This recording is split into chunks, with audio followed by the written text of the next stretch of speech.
Hello everyone, welcome back to the channel. Today I'm going to be working on my L96. This build is currently pretty much everything's installed already in it, but I'm going to walk you through on how to fix the loading ramp and the loading clamp and how to install a loading plate to your cylinder head. And I'm also going to show you how to get to the trigger unit, and if your trigger ever breaks like mine did, I'm going to show you how to get to that trigger unit and change it out with a new trigger. So let's jump into this. So first, you'll need a screwdriver, a Phillips head, and an Allen key set. Pop this open. There's 3 screws at the bottom. Start by removing those.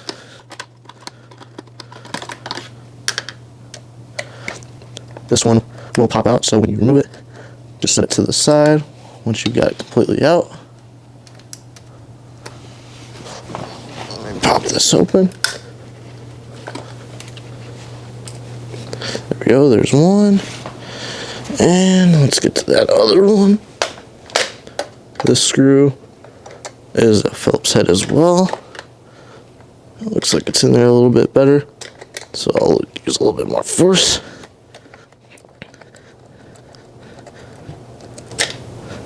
Alright, we've got that screw open. We'll be able to get to the internals. I'm just going to leave that screw in like that. Leave that to the side. So this is your assembly. I'm going to show you how to get to the loading plate and the loading ramp. The loading ramp is held in by 3 screws right here. All you'll have to use is a Phillips to get those screws out. That'll remove this. So I'll do that real quick. So now that you've got all the screws, just pop this open, and that's how you get to the loading ramp. This loading ramp ended up cracking at this point right here on mine. So I'll show you guys in a little clip here on where it cracked, and that's what happened to mine, and you may have that same issue with yours because this is made of plastic. As far as I know, there isn't anything that's reinforced out there that can be more stable for your gun. So pretty much you have to replace it with the stock one. So I just replaced it with the stock one, and this is the new one that I installed. But I'm going to set this to the side. And now to get to the outer barrel, start by taking off that Allen key. There we go, now that screws out. Set that down. Now you have to get to these 2 screws here. They're super small, so be careful with them, not to lose them. There's 1. There's 2. Set these down. Last screw is right here. Take that off. Set that down. I'm going to take this one off.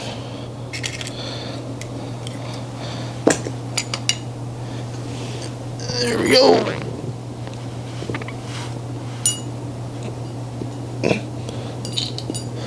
I make sure to keep the screws with the parts that it goes to so you don't lose them. These parts stay together.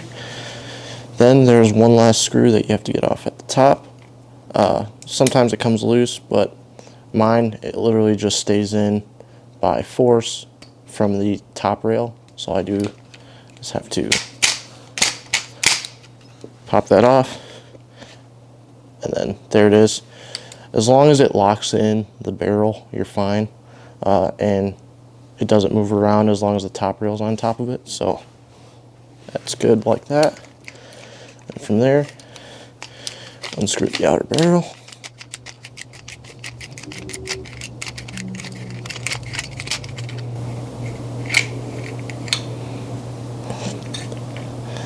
This little ring, make sure to leave it sit right in the outer barrel just like that.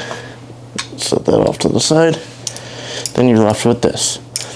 Here's your loading plate right here, and it's held in by a C-clamp. Now this C-clamp, let me get a closer look. This C-clamp breaks very easy when you go to take it out with the pliers. I'm not going to show you how to take it out with the pliers, but as you can see, there's that little gap.